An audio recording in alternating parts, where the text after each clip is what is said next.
మన భారతీయ వంటలలో ఉప్పుకు ఎంతో ప్రాధాన్యత ఉన్నది. మసాలా దినుసులకు కూడా అంతే ప్రాధాన్యత ఉన్నది.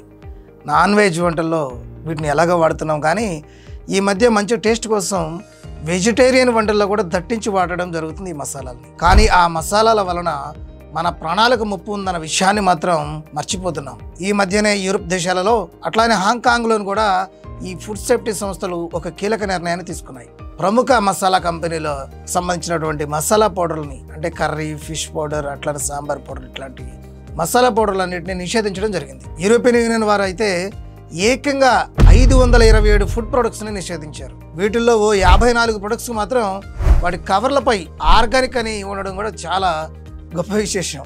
ఇలా కొన్ని కంపెనీలు తమ వ్యాపారాన్ని డెవలప్ చేసుకోవడానికి రకరకాల టెక్నిక్లతో ఇష్టం వచ్చిన లేబుల్స్ని వేసుకుంటూ మార్కెట్ చేస్తూ మనల్ని తప్పుదారి పట్టించడం జరుగుతుంది. హాంకాంగ్ చెందినటువంటి ఫుడ్ సేఫ్టీ సంస్థ తెలిపిన వివరాల ప్రకారం ఈ మసాలా ప్రొడక్ట్స్లో ఇథిలిన్ ఆక్సైడ్ అనే పదార్థాన్ని ఎక్కువగా వాడుతున్నారని, ఇది క్యాన్సర్ కారకమని కూడా వాళ్ళు తెలపడం జరిగింది. సాధారణంగా ఇథిలిన్ ఆక్సైడ్ అనేది పెస్టిసైడ్ లక్షణాలు కలిగి ఉంటుందన్నమాట. ఈ ప్రొడక్ట్స్లో బ్యాక్టీరియా, ఫంగై, వైరస్ చేరకుండా ఉండడానికి వీటిని తరచూ వాడుతూ ఉంటారు వీళ్ళు.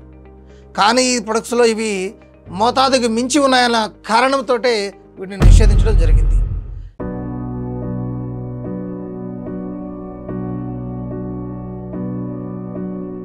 ఇథిలిన్ ఆక్సైడ్ వలన మనకు ఎన్నో ఆరోగ్య రకమైనటువంటి సమస్యలను ఎదుర్కోవాల్సి వస్తుంది. ఇథిలిన్ ఆక్సైడ్కు మన మెదడులోని డిఎన్ఏను నాశనం చేసేటువంటి సామర్థ్యం ఉందని, అలాగే ఇది క్యాన్సర్ కారకమని కూడా అనేకమైనటువంటి పరిశోధనలు మనకు చెప్తున్నాయి. ఈ రోజున ఇథిలిన్ ఆక్సైడ్ ఎక్స్పోజర్ వలన శ్వాస తీసుకునే మార్గంలో వచ్చినటువంటి అవరోధాలు, అట్లానే మంట, ఇట్లాంటివన్నీ జరుగుతూ ఉంటాయి. అలాగే సంతానలేమి సమస్యలు, అట్లానే నాడి సమస్యలు, అంటే నరాలకు సంబంధించిన సమస్యలు కూడా కారణమవుతుంది. ముఖ్యంగా క్యాన్సర్ కూడా ఇది దారితీస్తుంది అనడంలో ఎటువంటి అతిశయోక్తి లేదు.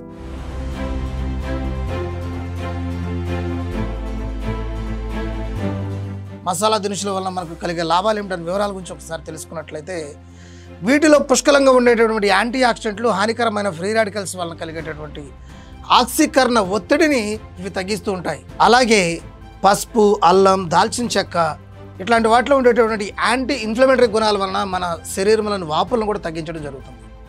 Arthritis, asthma, inflammatory bowel disease వంటి జబ్బుల లక్షణాలను కూడా ఇవి పూర్తిగా తగ్గించడంలో, మెరుగుపరచడంలో అద్భుతంగా పనిచేస్తాయని అనేకమైనటువంటి పరిశోధనల ద్వారా మనకు తెలుస్తుంది. అందుకే నేను చెప్పేది ఏమిటంటే, మార్కెట్లో దొరికే మసాలా పౌడర్ల జోలికి వెళ్లకుండా చక్కగా ఇంట్లోనే ధనియాలు, జీలకర్ర, దాల్చిన చెక్క, జాజికాయ, జాపత్రి వంటి మసాలా దినుసుల్ని సహజ పద్ధతిలో పొడి చేసుకుని వాడడం చాలా ఉత్తమమైన మార్గం అని చెప్పేసి నేను చెప్తున్నాను. ఈ అలవాటే మనకు, మన ఆరోగ్యానికి శ్రీరామ రక్షగా ఉంటుందని చెప్పడంలో ఎటువంటి అతిశయోక్తి లేదు. ఇంట్లో చేసుకున్న మసాలాలను వాడుకుందాం, ఆరోగ్యాన్ని కాపాడుకుందాం. Thank you.